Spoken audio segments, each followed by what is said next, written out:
Okay, we are going to continue on with level 5, the alleged Forest of Death.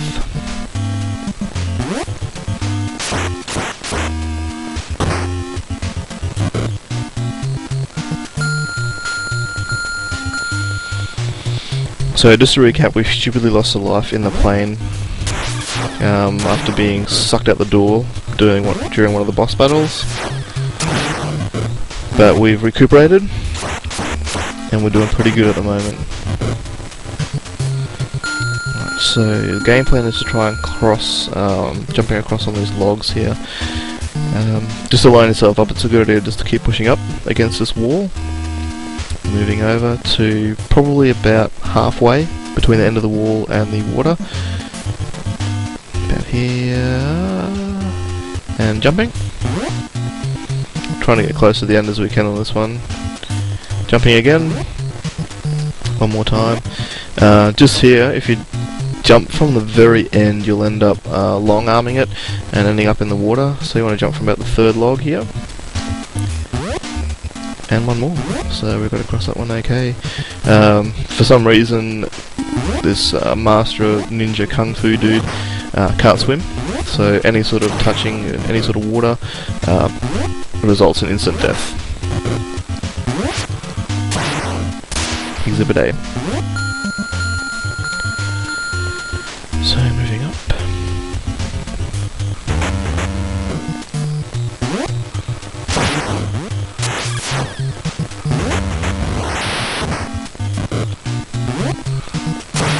I'm not sure what these guys are actually throwing. Looks like exploding cigars just from looking at them.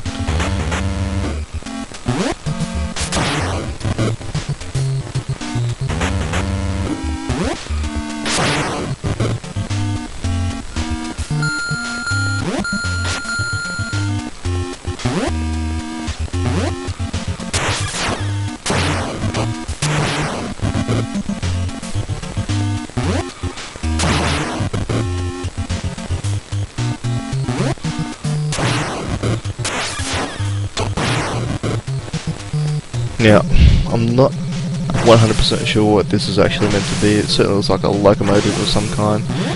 But what we're going to try and do is jump up towards the top near where the door is, and try and get our timing right so we don't get singed with the steam. So we should be right if we jump about now. So once you're at the top, the loco will park, and then it's fight time. In this case, it's knee time. Oh, punch to the back of the head time.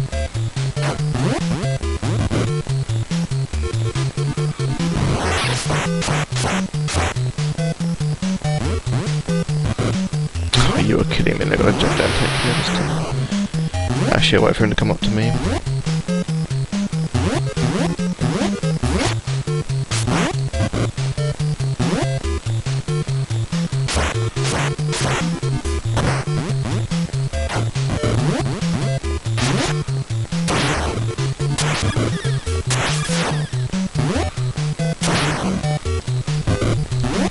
Oh, that was very lucky. I used to love this boss fight as a kid, especially with the multiple levels where I'm standing and up here on the second set of wheels.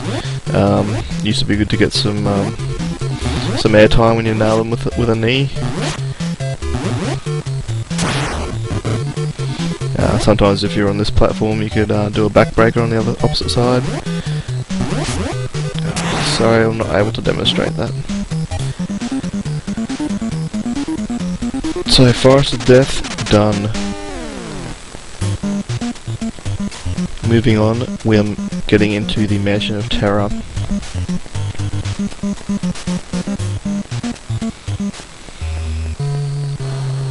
This is where the whole beat 'em up thing comes to a bit of an end, and we've got to strategize somewhat now.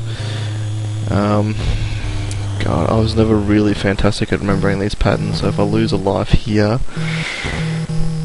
well, I guess the point I'm trying to make is definitely don't consider this to be a tutorial video.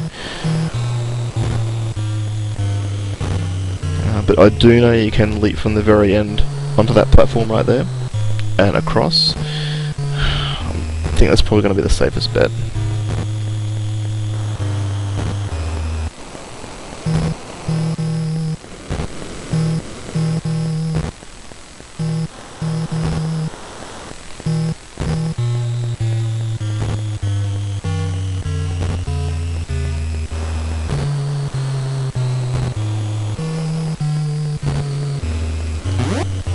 no, that's a tragedy.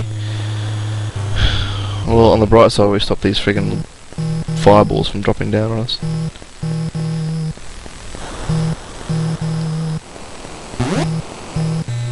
Oh, that was lucky as well. Well, we're down to 1 life. Fortunately, we get a 0 with life, if that makes any sense.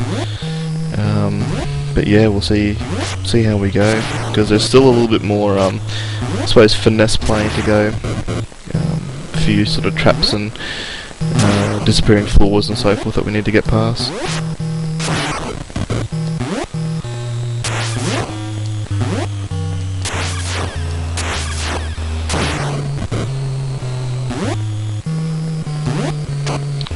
I suppose to keep things completely on the bright side, we've almost perfected our knee technique.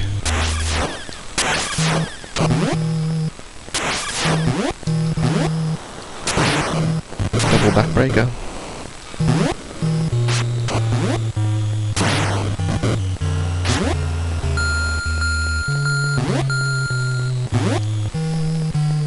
Alright, once again we've got some more levitating platforms. That one that just appeared there, you need to walk pretty much to the leftmost of the screen where I am now to get it to activate.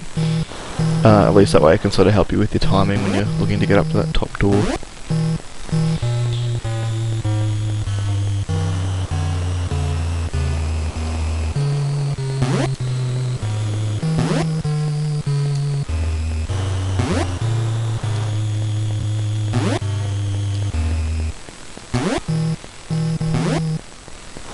Well, I got away relatively unscathed with that one.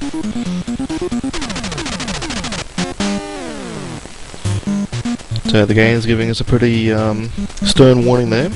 It's very dangerous to continue.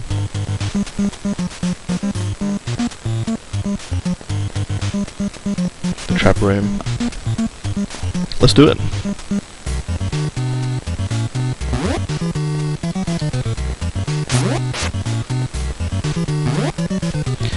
So we've got a disappearing floor here. No need to sort of panic though if you're having trouble getting rid of the enemies that you're attempting to fight. It does stop probably about at the grey door there. But if you've got knee fever, which fortunately at the moment I do, you shouldn't have too much trouble knocking these guys out. Okay, done.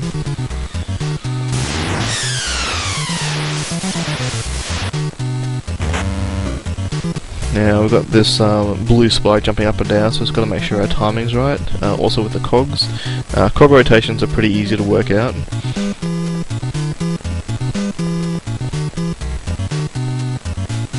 I think I'm going to eat my words here. No, that's okay. Why don't you come up just here now? Always good to stay sharp with your knees.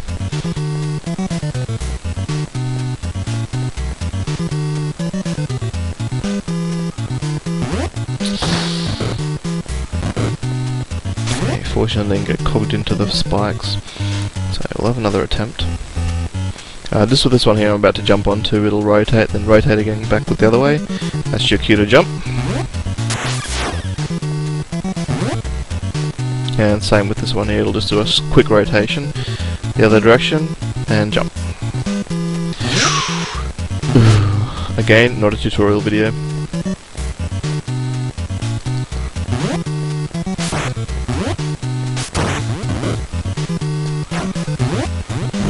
Shouldn't be any bosses on this particular level, just a whole bunch of these dudes you gotta try and take care of.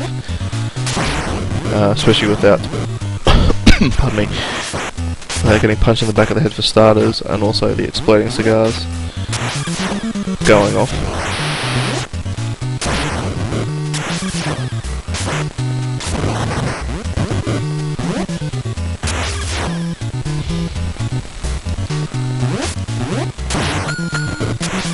So the multiple levels here make it relatively easy to make short work of these guys.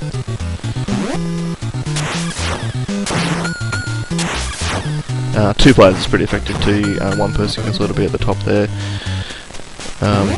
sort of out of the way if they're being a bit of a burden, or obviously if their lives are down somewhat.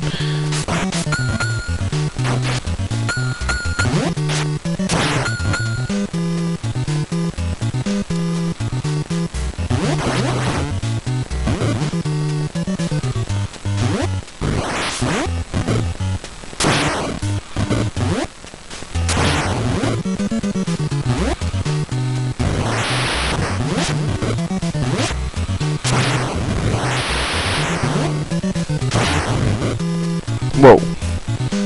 Forgot about those guys.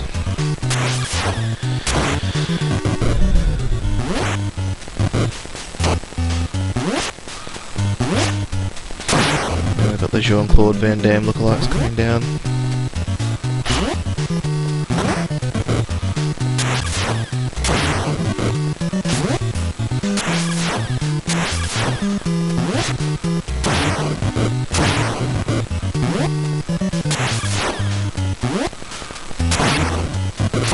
Man, these guys are tough cookies. And Arnold Schwarzenegger to clean up the level. Just knee him around a bit.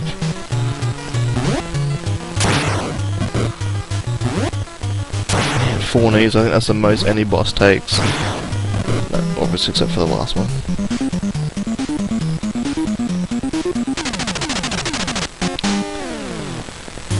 Okay, we've got some taunting going on here. Mission 8, the double illusion.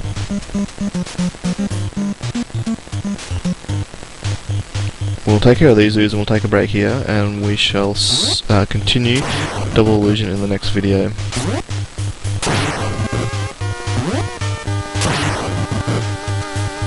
Okay, we'll see you then.